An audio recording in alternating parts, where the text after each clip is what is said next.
कोपरी येथील जुन्या इमारतीच्या पुनर्विकासात काही गुंडांकडून अडथळा येत असल्याने रहिवाशांनी आमदार संजय केळकर यांच्याकडे धाव घेतली आहे.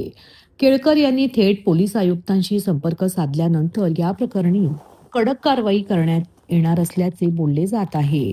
ठाणे पूर्वेतील कोपरी भागात असलेल्या साई कृपा सोसायटीमधील रहिवाशांनी जनसेवकाचा जनसंवाद या कार्यक्रमात आमदार संजय केळकर यांची भेट घेऊन व्यथा मांडली.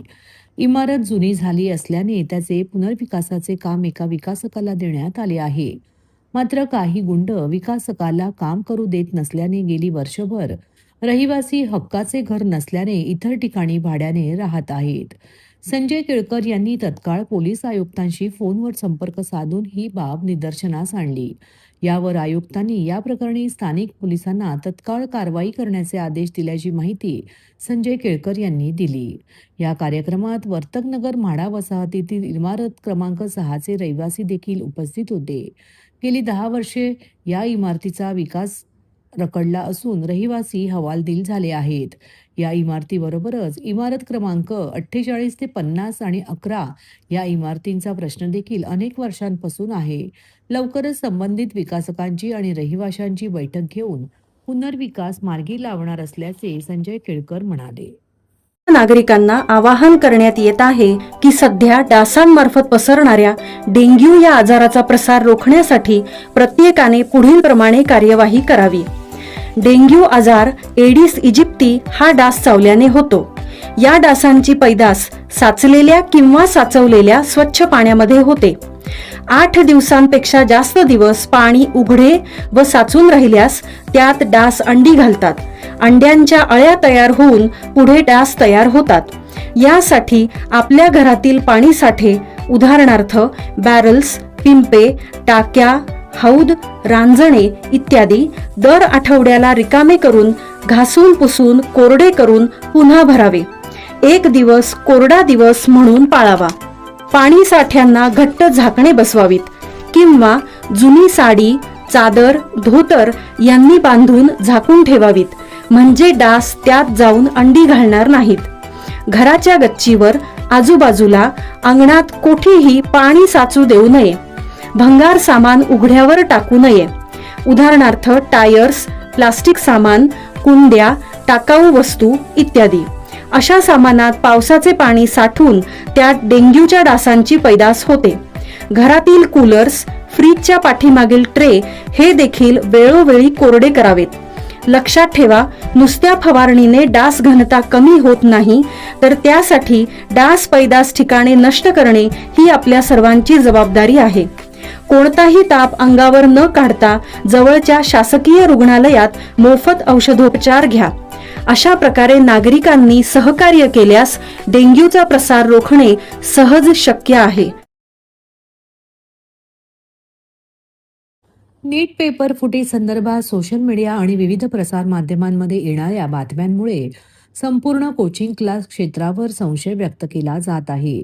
मात्र सर्वच कोचिंग क्लासेस या गैरप्रकारांमध्ये सहभागी नसून काही मोजक्याच मोठ्या अकॅडमी, कॉर्पोरेट क्लासेस आणि आर्थिक फायद्यांसाठी काम करणाऱ्या संस्थांमुळे संपूर्ण क्षेत्राची बदनामी होत आहे.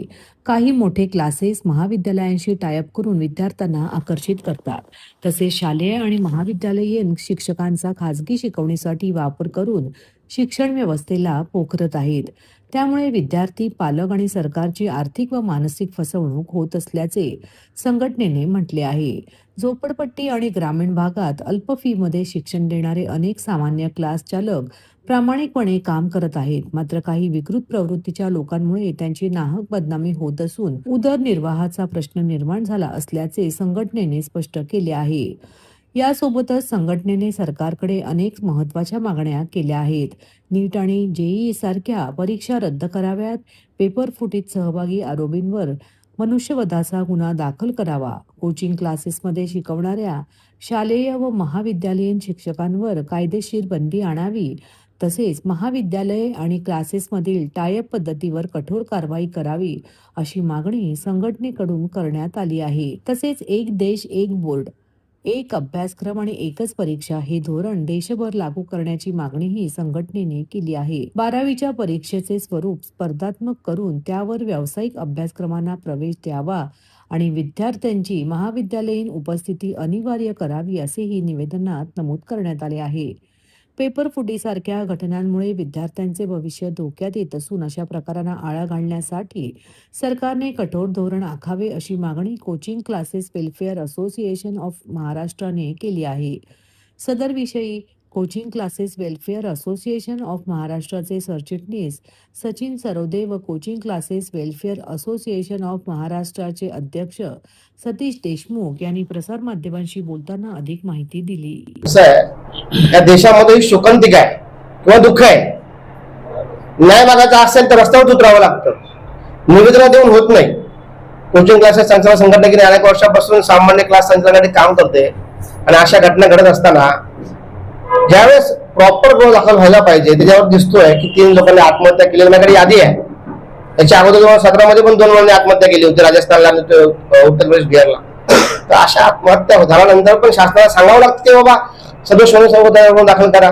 हे शोकांतिका आहे. आणि जर हे मागणी पूर्ण होत नसतील, आम्हाला रस्त्यावरती उतरायला लागत असेल तर शासन म्हणून शासनाची काही जबाबदारी आहे की नाही ती करताना शासन दिसत नाही. म्हणून जर गुन्हा दाखल झाला नाही तर आम्हाला रस्त्यावर उतरावं लागेल, ती तयारी आमची आहे. तर याआधी सुद्धा अशा प्रकारचे पेपर फुटी झालेले आहे. अनेक विद्यार्थ्यांनी आत्महत्या केलेली आहे. मात्र परिस्थिती जैसे तेच आहे. कसं आहे, मी शासन म्हणण्यापेक्षा जो शिक्षण विभाग आहे केंद्रीय असेल किंवा राज्य असेल तर त्याने झोपेचं सोंग घेतलेलं असेल तर त्याला आपण काय करू शकत नाही ना. फक्त आम्ही किती जरी बोललो तरी शासन झोपलेलंच आहे. त्यांनी झोपेचं सोंग घेतलेलं आहे, त्याच्यामुळे त्यांना कारवाई करायचीच नाहीये. ह्याच्यासाठी लोकांनी जागरूक होणं गरजेचं आहे.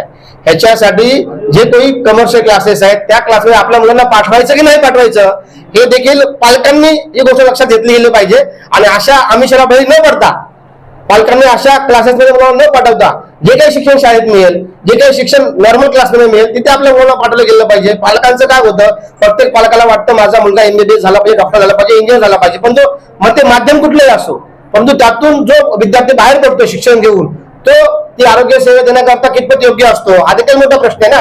आणि त्याच्यामुळे बघितलं आपण आरोग्य अधिकाऱ्यांच्या हातून पण काही लोकांचे जीव गेलेले आहेत. त्याची कारणं हीच आहेत. मी तर म्हणतो ह्याच्या अगोदर जे लोकांना MBBS ला ऍडमिशन मिळाली होती मोठी गावकरच्या क्लासमधून त्यांची देखील चौकशी व्हावी आणि त्यांच्या देखील सर्टिफिकेट चेक करून त्यांच्या सर्टिफिकेटला रद्द करावेत. नुसतं हे इथपर्यंत नाही, मागची पण सगळी चौकशी CBI केली गेली पाहिजे. प्रत्येक रस्त्यावर उतरून आंदोलन केलं पाहिजे. हे दुःख आहे आणि हे दुःख असलं तर आम्ही रस्त्यावरती उतरलो, तयारी आहे आमची. राष्ट्रवादी काँग्रेस शरदचंद्र पवार पक्षाचे राष्ट्रीय सरचिटणीस डॉक्टर जितेंद्र आव्हाड यांच्या आदेशाने तथा जिल्हाध्यक्ष मनोज प्रधान यांच्या मार्गदर्शनानुसार महिलाध्यक्षा मनीषा भगत यांच्या नेतृत्वाखाली तथा ऋता आव्हाड यांच्या उपस्थितीत केंद्र सरकारच्या आर्थिक धोरणांचा निषेध करण्यासाठी लाटणे मोर्चा काढण्यात आला. छत्रपती शिवाजी महाराज मैदान ते जिल्हाधिकारी कार्यालयादरम्यान काढण्यात आलेल्या या मोर्चात मोर्चेकऱ्यांनी मोदी सरकारच्या धोरणांमुळेच महागाई वाढली असल्याचा आरोप करीत जोरदार थाळीनादही केला. पश्चिम बंगालच्या निवडणुका संपल्यानंतर इंधनांच्या दरात अवघ्या एका आठवड्यात 2 वेळा दरवाढ करण्यात आली आहे. मोदी सरकारने ही दरवाढ आपल्या भांडवलदार मित्रांसाठी केली असल्याचा आरोप करीत राष्ट्रवादी महिला काँग्रेस शरदचंद्र पवार पक्षाच्या वतीने हा मोर्चा काढण्यात आला होता. या मोर्चात बहुसंख्येने महिला सहभागी झाल्या होत्या. मोर्चेकर महिलांनी हातात घेतलेल्या पोळपाट लाटणे, थाळी चमचा यांचा नाद करीत जिल्हाधिकारी कार्यालय गाठले. बहुत हुई महंगाई की मार नहीं चाहिए मोदी सरकार, वहा रे मोदी तेरा खेल, सस्ता बेवडा महंगा तेल. या सरकारचे करायचे काय, खालती डोके वरती पाय. मोदी सरकार हाय हाय जनता भरते महागाईचे बिल, मोदी करतात मेलोडीचे डील. अशा घोषणा मोर्चेकऱ्यांनी दिल्या. तसेच यावेळी मेलोडी चॉकलेटचे वाटपही करण्यात आले. यावेळी ऋता आव्हाड म्हणाल्या की महागाईचा आगडोंब उसळला आहे. महागाईचा सर्वाधिक चटका महिलांना सोसावा लागतो. त्यामुळेच आम्हा महिलांना रस्त्यावर उतरावे लागले आहे. आज जे कोणी काटकसरीबद्दल बोलत आहेत त्यांनी ते न बोललेलेच बरे. आज देशातील तरुणांना कॉक्रोच म्हटले जात आहे. पण हे लक्षात ठेवा की हिरोशिमा नागासाकीच्या अणुबॉम्ब स्फोटातही फक्त झुरळच वाचले होते. हे झुरळ तुम्हा सर्वांना संपवतील पण ते संपणार नाहीत. कॉक्रोच पार्टीच्या ट्विटर अकाउंट बंदीबाबत त्यांनी तुम्ही बॅन करीत राहा, आम्ही एक दिवस तुमचा बँड वाजवू असा मिश्किल टोलाही लगावला. तर मर्जिया पठाण यांनी महागाईचा सर्वाधिक त्रास हा महिलांना सहन करावा लागत आहे. महिलांना स्वयंपाकघर सांभाळणे आता जड जात आहे. आपली मुलगी आपली बहीण असा नारा देणाऱ्या या सरकारला महिलांच्या दुःखांची कल्पनाच नाही. स्वतः कोट्यावधीची उड्डाणे घ्यायची आणि जनतेला गरिबीत टाकायचे धोरण आम्ही सहन करणार नाही असा इशारा दिला. या आंदोलनात महिला कार्याध्यक्षा फुलबानो पटेल, नगरसेविका पल्लवी जगताप, मर्जिया पठाण, शशिकला पुजारी, माधुरी सोनार, कमरजा मुलानी, मनीषा पटेल, ज्योती निंबर्गी, रुबीना शेख तसेच साकिबा शेख, फातमा सय्यद, नेहा चव्हाण आदी सहभागी झाले होते. आता तुम्हाला आठवते 2-3 वर्षांपूर्वी असा थाळीनाद केला होता देशवासियांनी. त्याने कोविड गेला का नाही ते मला माहित नाहीये, तो आर्ग्युमेंटचा विषय असू शकतो. थाळीनाद करून महागाई कमी होईल की नाही माहित नाही. आमच्या बायकांची वजन नक्कीच कमी होतात चालून चालून, आणि आता तर खायला खरंच पैसा नाहीये. म्हणजे गवारी सारखी एक भाजी जी पूर्वी गुरं खायची त्याचाही भाव आज 100च्या पार आहे. आणि तुम्ही ऑस्टॅरिटी तुम्ही जर बोलाल काटकसरी बद्दल तर त्याबद्दल काही न बोललेलं बरं आहे, कारण तुमच्याच पेपर्सचे रकाने जर इकडे कोणी नाहीये प्रिंटवालं ते भरलेले असतात रोज की आता गव्हर्नमेंटची कशी काटकसर चालू आहे. त्या दिवशी एक कार्टून आलं होतं, त्याने सांगितलं सर जेवढे पैसे आपण पेट्रोल बचतीतून केले नाही ना त्याच्यापेक्षा जास्त कॅमेरामनचं बिल आलंय. सो हे खूपच बोलकं उदाहरण आहे. पण मला असं वाटतं आपल्याकडे खूप पूर्वजांनी आपल्या एक खूप सुंदर म्हण दिली होती, निर्लज्जम सदा सुखी. सो आता सगळ्यांनी भजनं करा, कुंभामध्ये आंघोळ करा, तुमची पापं धुतली जातील आणि पुन्हा एकदा नवीन महागाईला तयार राहा. बघा आज आम्ही इथे सर्व महिला एकत्र येऊन आज आम्ही आंदोलन केलं. कशासाठी केलेलं आहे? महागाई वाढली, कारण घरामध्ये फक्त एका महिलेला समजतो की प्रत्येक गोष्टीचा भाव काय असतो ताल. पण मोदीजींनी जे आमचे इतके आज बोलले जातं भारत देशाचे राजा आहे, राजा कसा पाहिजे? प्रजेला भिकारी करणारा नाही पाहिजे, प्रजेला उपाशी मारणारा नाही पाहिजे.